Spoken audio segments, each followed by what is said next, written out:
Bienvenidos a este canal de Yoga en Vida. Os invito a que os suscribáis. Tenemos muchísimas entrevistas grabadas con Ramiro Calle y otras personas que nos pueden ayudar mucho en el camino del autoconocimiento y del yoga en general. En la entrevista de hoy vamos a hablar de reencarnación y de renacimiento con Ramiro Calle. Pero antes sí que me gustaría, Ramiro, que nos dijeras un poco alguna de tus publicaciones en las que podemos encontrar enseñanzas sobre este tipo de cuestiones. Sobre todo mi libro, ya muchas veces reeditado, Enseñanzas para una muerte serena, que en la actualidad está reeditado por Ediciones Mandala. Y luego en otros de mis libros pues hay referencias indudablemente a la muerte, a la meditación sobre la muerte para realzar la vida, a la reencarnación, a las filosofías orientales que hacen referencia tanto a la reencarnación como al renacimiento. Vamos a hacer muchas referencias, evidentemente, a esa creencia que es la reencarnación y también la del renacimiento, pero también nos vamos a adentrar en lo que es la muerte en sí, como experiencia y que no tenemos realmente demasiado en cuenta. Parece que socialmente pasamos de puntillas por este hecho, que es vital. Sí, importante. Voy a contar una anécdota.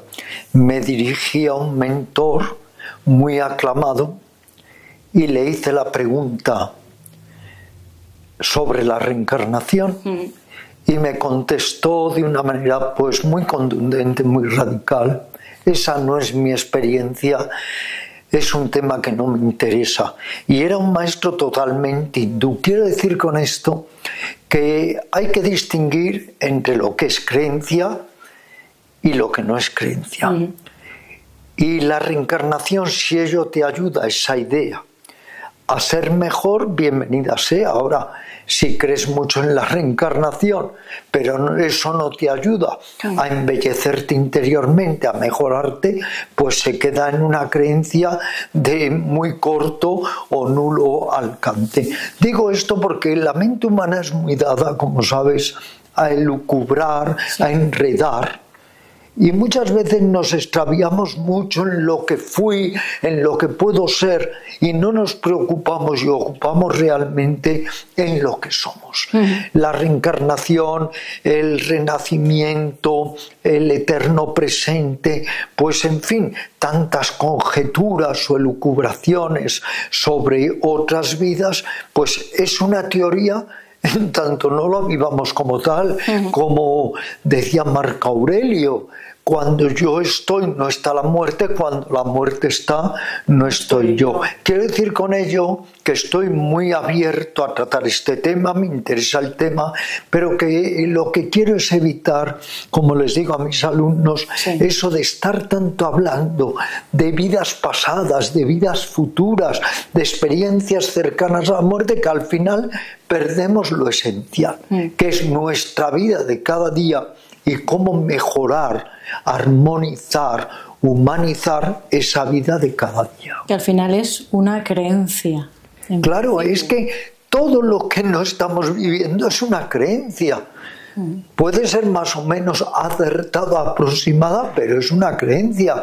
Aquí también tenemos las creencias cristianas, las creencias sufíes, las creencias de las tribus aborígenes. Por ejemplo, yo he convivido con los todas, ¿no? Las tribus del búfalo sagrado, y he escrito un libro que se llama Enseñanzas del búfalo sagrado. Pues ellos tienen otras creencias totalmente distintas. Cada grupo religioso o metafísico tiene sus creencias, todas son totalmente respetables, pero lo importante es en qué medida esas creencias las convertimos en experiencias y nos ayudan a mutarnos y a cambiarnos. ¿De qué sirve creer mucho en la reencarnación si eres una mala persona y puedes no creer en que haya la menor trascendencia de un espíritu y ser una bellísima persona? Y en este sentido querría comenzar, Silvia, por algo importante. Una cosa es reencarnación, otra es renacimiento. Sí, esto es un buen punto que podríamos aclarar. Claro, hay que aclararlo. Nunca verás que un budista de viejo cuño, un budista realmente budista Theravada, primitivo, original, de la auténtica enseñanza budable de reencarnación, eso es imposible. Eso pueden hablar los budistas tibetanos, pero no los budistas originales. Nunca hablan de reencarnación, hablan de renacimiento. ¿Por qué? Porque mira, para que haya reencarnación hay que creer en un espíritu, en un alma que transmigra,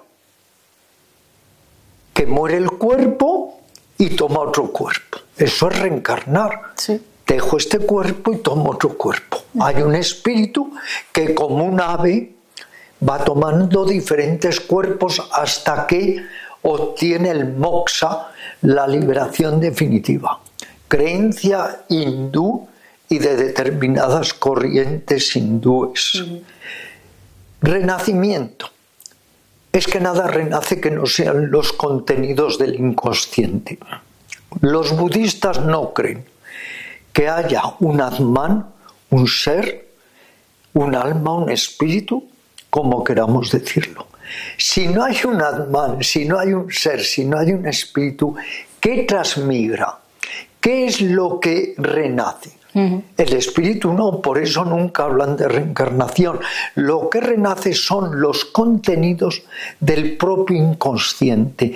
Es la abolición, es el afán de vivir, el apego a la vida, y todos esos sanskaras, todos esos residuos, todos esos contenidos inconscientes, cuando muere el cuerpo, por su propia fuerza vuelven a renacer. Podemos entonces decir que hay algo o alguien que encontrará el nirvana, y aquí los budistas originales te dicen: hay nirvana, pero no hay nadie que encuentre el nirvana, puesto que no hay un Atman, no hay un ser, no hay un alma. No olvidemos que uno de los principios básicos del budismo original es lo que se llama el anatman, es decir, el no yo. El no yo. Si no hay un yo, ¿qué puede reencarnar? Pero como para los hindúes hay un sí mismo, un purusa, una mónada espiritual, un yo, como queramos decirlo, ellos sí, ellos mantienen la idea de que ese ser, ese sí mismo, cuando muere el cuerpo, reencarna, toma otro cuerpo y así sucesivamente, reencarnación tras reencarnación, que solo se suspende cuando alcanzamos el estado de moksha o de liberado viviente.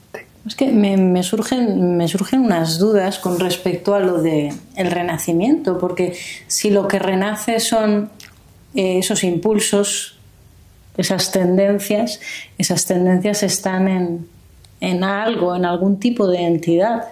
Eso es lo que yo no acabo quizá de entender muy bien. Pues para ellos no están en ningún tipo de entidad. Hay tres realidades muy profundas que el budismo custodia desde tiempos inmemoriales, desde hace 2500 años por lo menos. Ya se deduce que hubo otros Budas anteriores al Buda histórico. Estos tres principios son: uno, la insatisfacción o sufrimiento; otro, la impermanencia; y otro, la no yoidad, que también le llaman la insustancialidad. ¿Por qué insustancialidad? Porque no hay un ser concreto. Eso no existe en el budismo original.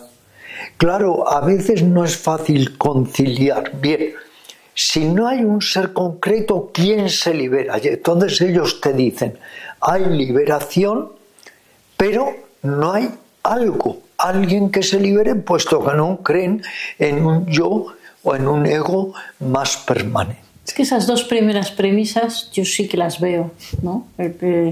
La impermanencia, que todo cambia y todo muta, y por lo tanto nada es permanente, el cuerpo no es permanente, la naturaleza también cambia y muta, ¿no? En general. Y el segundo también. pero el tercero del no yo realmente es algo más controvertido. Es esa parte del budismo a la que muchos llegan y dices, o no entiendo o no acabo de profundizar en ella, porque claro, uno piensa desde aquí, desde esta entidad, puede ser un yo, puede ser un alma, puede ser un lo que sea, pero es una entidad real porque yo ahora me siento en este, sí, pero bueno, instante, ¿no? El que te estés sintiendo en ese momento no quiere decir nada. Por poner un ejemplo, cuando se acaba la cera de una vela, ¿dónde va la llama de la vela? Se acaba la cera de la vela, ¿dónde va la llama de la vela? La llama de la vela está porque hay un combustible que le está facilitando. Entonces, con respecto al renacimiento se pone el ejemplo de que si uno está jugando al billar, una bola da otra bola, que a su vez da otra bola. Ese impulso se va transmitiendo de bola en bola, pero no puedes decir que una bola es la bola anterior. Cada bola es diferente a la posterior. Vamos naciendo y renaciendo, pero eso no quiere decir que el que renace sea el anterior. Tiene algo del anterior, tiene ese impulso que hace que renazca. Hablo del budismo, no del hinduismo. Sí. Suponte el hijo de un árbol. Yo te preguntaría, Silvia, ¿el hijo de un árbol que se convierte en árbol es igual que el árbol anterior? No. Pero algo tiene del árbol anterior. Sí. No es el mismo, pero algo tiene. Entonces, para los budistas, como no creen que haya un ego permanente, un ser permanente, todo está en continuo cambio. Veamos un río.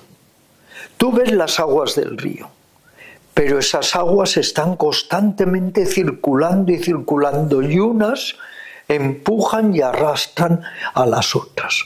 Pueden parecer el mismo agua, pero siempre es un agua totalmente diferente. Este sentido, sí, de la no-yoidad, de la insustancialidad, a muchos occidentales que estamos tan acostumbrados al ego, a la individualidad, nos cuesta comprenderlo, porque siempre pensamos que tiene que haber una entidad fija. No, la entidad constantemente va cambiando. En cambio, de acuerdo a todos los movimientos hindúes, hay, repito, un ser que ciertamente va migrando, va transmigrando, va desplazándose de uno a otro cuerpo. Cuando el cuerpo envejece, muere, ese ser busca otro cuerpo, encarna en otro cuerpo para seguir su larga marcha o su largo periplo hacia la liberación. Y se supone que es en este punto donde toda esa experiencia acumulada del ser, ya me refiero a la reencarnación desde la perspectiva hindú, entiendo que es la que acabas de citar. Toda esa experiencia y ese aprendizaje de vida terrena, pues supuestamente es lo que se transmite de alguna forma esencial a través de lo que ellos llaman el karma. Eso es. La ley del karma, que es la ley de acción y reacción, la ley de retribución. Esa fuerza va poco a poco dirigiendo, entre comillas, las sucesivas vidas de ese ser o de ese alma o de ese espíritu. A mí aquí me gusta callar. Es la primera entrevista que voy a hacer, y tengo 80 años, más de 80 años, la primera entrevista que voy a hacer de reencarnación. He escrito mucho de reencarnación, pero nunca he hecho ninguna entrevista. ¿Por qué? Porque me gusta callar de aquello que realmente no puedo columbrar, no puedo ver, no puedo experimentar. Me gusta callar. No quiero ser tan osado ni tan prepotente de ponerme a hablar de las vidas pasadas, las vidas futuras. Hay que ser más humilde. Digo, como ese mentor que ha indicado, esa no es mi experiencia, dando a entender que bastante tengo con entender esta vida, con con portarme bien en esta vida, con sacar lo mejor de mí en esta vida, como para estar malgastando un poco mi mente en lo que fue, en lo que pudo ser, porque a veces, Silvia, miramos tan lejos que no vemos lo que está aquí. Y porque a la mente humana le gusta constantemente enredar, rizar el rizo, elucubrar. Ahora está totalmente de moda desde hace unas décadas las experiencias cercanas a la muerte, y ahí enredando siempre. Por eso hacía referencia a Marco Aurelio, el gran filósofo pagano y emperador, que decía, repito, cuando yo estoy no está la muerte, cuando la muerte está no estoy yo. Y aquí me siento muy budista, te voy a decir por qué, en el sentido de que Buda decía que está lo incognoscible, que hay cosas que la mente humana no puede conocer, pero somos unos arrogantes, unos prepotentes, unos narcisistas y creemos que lo podemos conocer todo. No, lo incognoscible es lo incognoscible, y desde mi pequeña mente yo no puedo conocer absolutamente todo lo que ha sido, lo que será, el cosmos, el universo. Eso es de una imperdonable petulancia, claro. Comparto esa visión totalmente. Lo cual no está mal que caigamos a colación, es muy interesante y hablemos sobre estas teorías, pero son teorías, creencias, pero interesantes, porque forman parte del ser humano, de la cultura espiritual o humanista del ser humano. También es muy interesante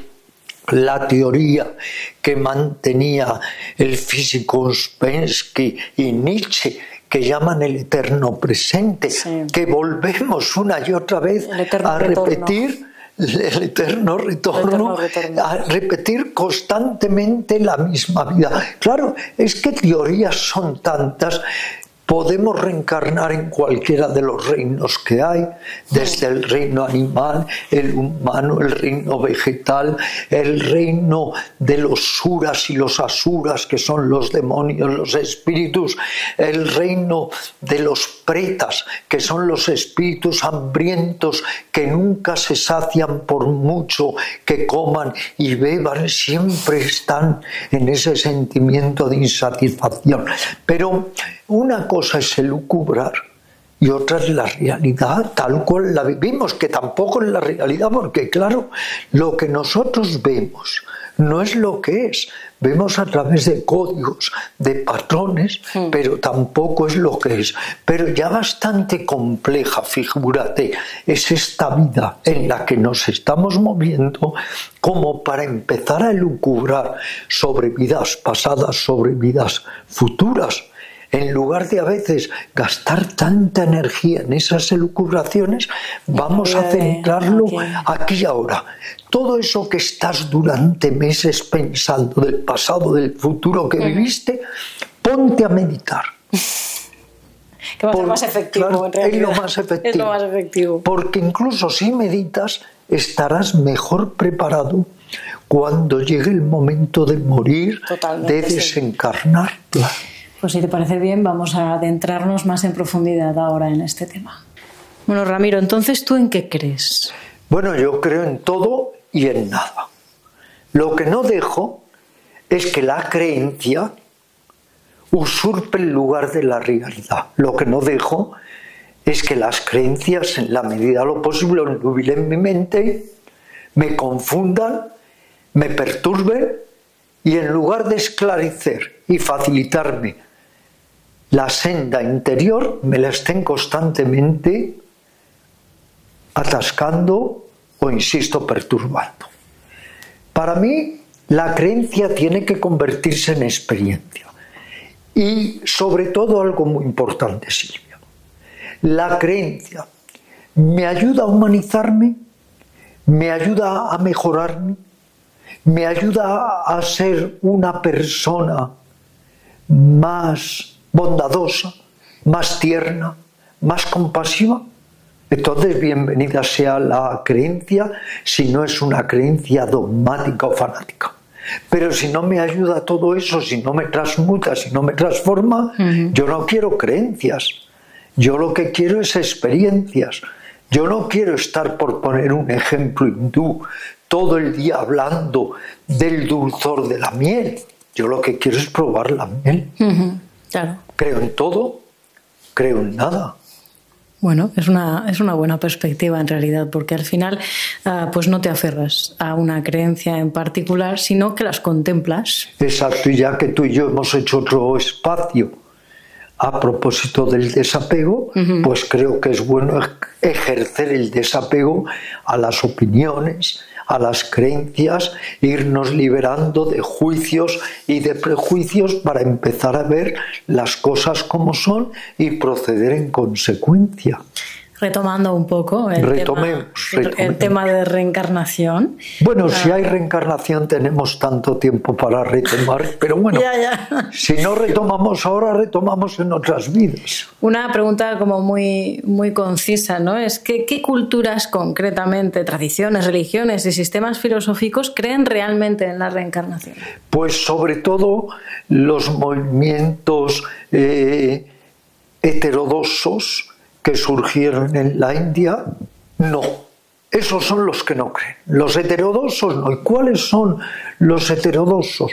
Pues todas las corrientes budistas que surgieron en la India 2500 años hace, no creen en la reencarnación. Pero en cambio, los movimientos ortodoxos, como son el hinduismo y sistemas también hindúes, metafísicos, filosóficos, religiosos, todos creen en la reencarnación. Y luego hay una serie de movimientos que también surgieron en Oriente que ni creen ni no creen en la reencarnación, porque si tú me preguntas a propósito, por ejemplo, por el taoísmo no tiene definido si hay o no hay reencarnación. Y en Occidente sí han creído en la reencarnación, por ejemplo, Pitágoras, enormemente. La escuela pitagórica era, por un lado, estrictamente vegetariana y también creía en la reencarnación. Y luego ha habido un gran número de filósofos, de escritores, de místicos en Occidente que sí han creído en la reencarnación. Es un tema realmente interesante, lo creamos finalmente o no. Es un tema apasionante. Un tema apasionante, sí. Fíjate, como ejemplo de alguna de estas tradiciones que contemplan esta creencia, citemos, por ejemplo, el budismo, pero el tibetano, que sí que cree en la reencarnación, que cuenta con un texto atribuido a Padmasambhava, concretamente el libro tibetano de los muertos o el Bardo Thodol, en la que su intención, recordemos, es la de preparar al alma para las adversidades y transformaciones en el más allá.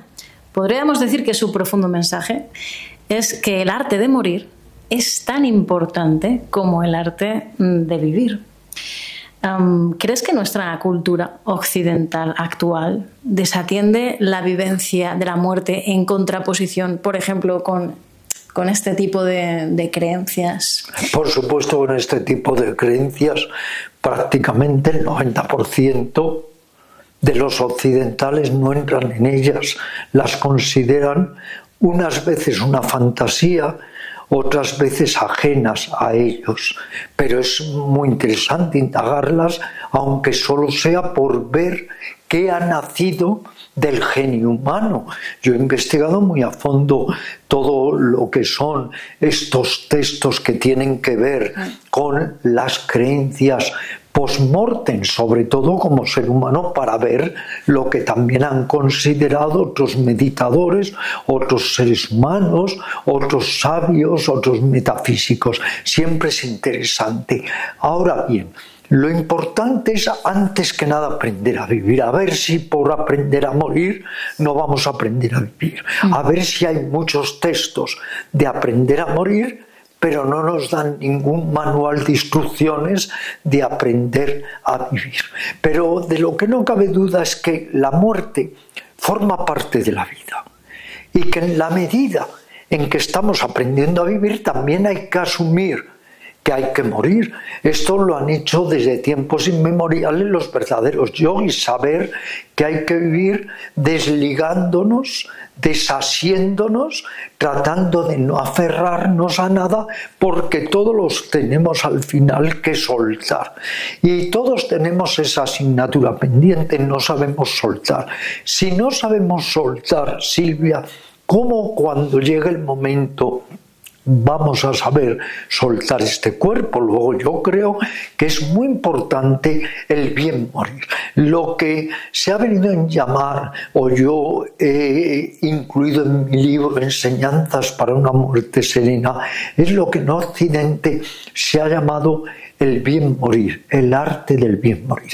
Lo que sucede es que en Oriente se nos dan técnicas, metodologías para aprender a soltar, para que cuando llega el momento de la muerte podamos irnos desligando, desidentificando de los procesos físicos, mentales y emocionales. Tanto es así que Buda enseñó a morir a su mujer y a su padre.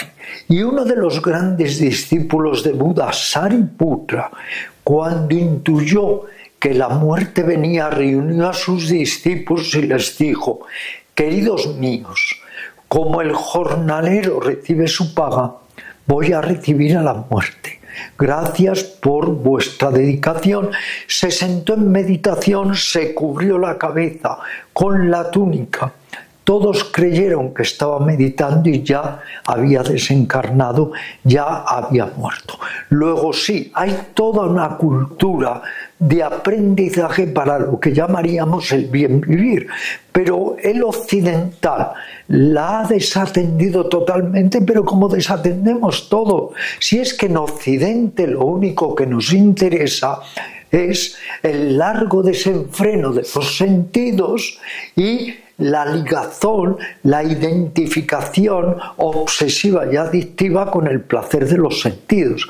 Luego es que la cultura espiritual y mística de Occidente está en absoluta quiebra, y lo peor es que la de Oriente no le sigue de muy lejos. Pero a nivel cultural, por lo que he podido leer y por lo que he podido ver también a través de documentales, a través de tus libros, incluso a través de fotografías actuales, es que en Oriente, pues la India, el Tíbet y otros países de Oriente, la muerte, la experiencia de la muerte no es algo que se rehúse ni que se oculte ni que se evite, todo lo contrario, ¿no? Forma casi parte del día a día. Y así debería ser, y eso nos humanizaría, porque lograríamos así reducir esa gigantesca fuerza que tiene el ego,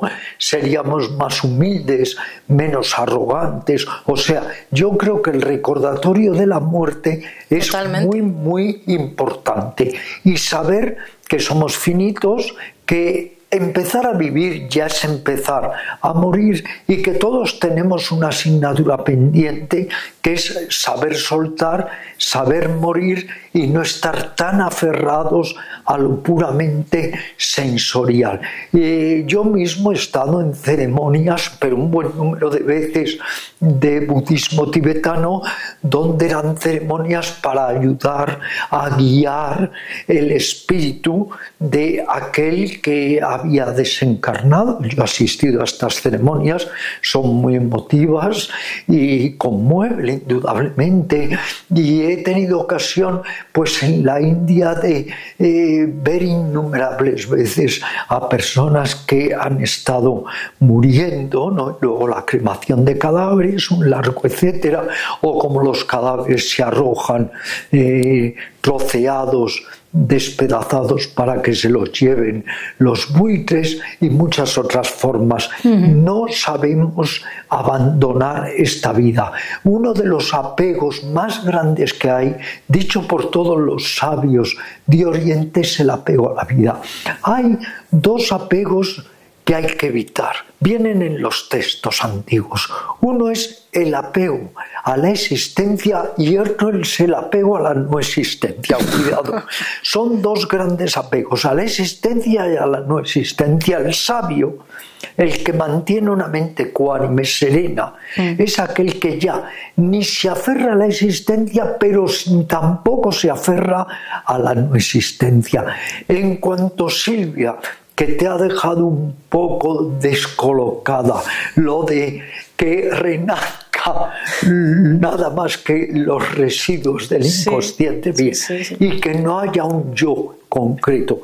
En cuanto a esto, Buda nos decía que no podemos hablar de lo que no podemos comprender. Y cuando le decían, pero bueno, cuando el liberado viviente muere, ¿sigue existiendo o no existiendo? Él decía, tan erróneo es decir que sigue existiendo como no existiendo. Por eso yo te hacía la pregunta, cuando se consume la vela, ¿dónde va la llama de la vela? La palabra nirvana quiere decir extinción. Quiere decir que por un lado se extinguen los venenos de la mente, la ofuscación, la avaricia y el odio, pero que también se extingue ese afán de vida. Si nosotros nacemos y renacemos es porque hay un impulso que nos lleva a seguir viviendo. Se dice incluso, aunque sea un poco metafórico, yo creo que es mucho más que metafórico, que el último pensamiento de esta vida es el que fuerza o impulsa al primer pensamiento de la vida siguiente. Es una serie, muerte y renacimiento. Y podríamos preguntar, ¿cuándo esa cadena, esa serie de muertes y renacimientos cesa? Cuando tienes la liberación definitiva o el nirvana. Pero si ahora me preguntas, bien, y cuando uno tiene esa liberación definitiva, ¿dónde va? Yo no te puedo contestar porque todavía no me he liberado ni he muerto y porque seguramente desde mi torpeza y necedad, como haya reencarnación o renacimiento, me voy a estar unas cuantas veces renaciendo más, aunque preferiría que no, ¿eh? Yeah. Con esta experiencia, con este paseo por el planeta, con haber visto a lo que ha llegado el ser humano, ya prefiero no volver, sinceramente. De lo que hablábamos antes sobre que en Oriente la gente está más acostumbrada, claro, a la experiencia y vivencia de la muerte en el día a día, a no rehusarla. Es por eso que quizá el enfrentamiento con la creencia en la reencarnación o sin la creencia en la reencarnación, el tránsito de la muerte, aunque doloroso siendo un familiar o una persona muy cercana, no es algo que te hunda de por vida, quizá como le ocurre a mucha gente, a muchísima gente aquí en Occidente. Y además cuando dices, no, es que la muerte, y entonces te dicen, ¡hala! Pero qué negativa eres. Y yo, ¿cómo qué negativa? Estoy hablando de la muerte, es un hecho que va a suceder, no soy negativa, soy realista. Realista, es que por eso insisto, el recordatorio de la muerte es muy útil, no solo ha estado en las escuelas orientales, también en Occidente los místicos han utilizado innumerables veces el recordatorio de la muerte y tantos otros filósofos y tantos otros humanistas. Hay un ejercicio de recordatorio de la muerte que es muy útil, el sentarte a meditar y reflexionar. La muerte es definitiva, la muerte es irreparable, siempre se muere hoy, porque aunque mueras dentro de 100 años, será hoy. La muerte es en solitario, es tu muerte, aunque mueran 1000 a la vez, es tu propia muerte. Todo ello no es para alimentar un sentimiento de tanatofobia, al revés, es para utilizar la muerte como un mensajero divino para potenciar la vida. Ya que tenemos que morir, aprovechemos esta vida, haya otras o no, para ser lo mejor que podamos. Ramiro, y en este sentido, aunque antes lo has citado también, ¿qué papel juega realmente en todo este sentido de la reencarnación el tema del karma y también el dharma? ¿Podrías explicar brevemente qué significa cada uno de estos términos? Es más fácil el tratar de explicar qué es el dharma. El dharma es el deber en el hinduismo, que cada uno tiene un deber en esta vida. En el budismo el dharma es la enseñanza, es la doctrina. Y luego lo que se llaman dharmas, en plural, son los fenómenos, la fenomenología, los fenómenos que constantemente estamos viviendo. El karma es otra cuestión.